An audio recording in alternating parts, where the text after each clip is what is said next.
habang sila'y night Edisi habang sila'y night Edisi habang sila'y night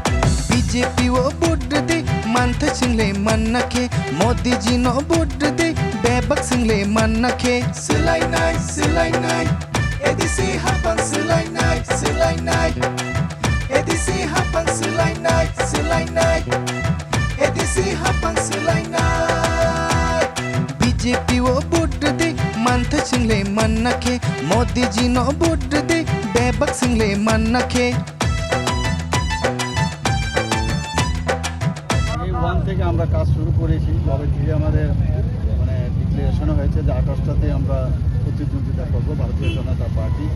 এবং তাই নয় আমরা এর প্রায় 3 মাস আগের থেকে ডিক্লারেশনের 3 মাস আগে থেকে আমরা জনজাতীয় অধ্যুষিত এলাকায় কাজ করছি। আমরা জানতাম এবার মানে ভারতীয় জনতা পার্টি এককভাবে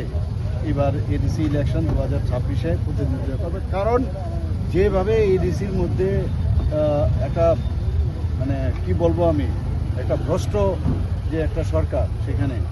ভ্রষ্টাচারের একবারে চূড়ান্ত এই ধরনের একটা সরকার যাদের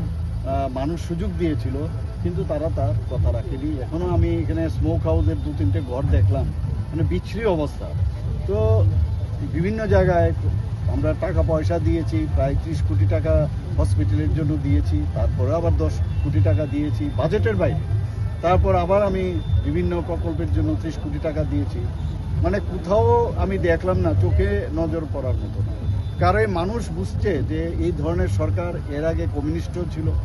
এছাড়া কংগ্রেস থেকে আরম্ভ করে সব সরকার ত্রিপুরাতে টেস্টেড।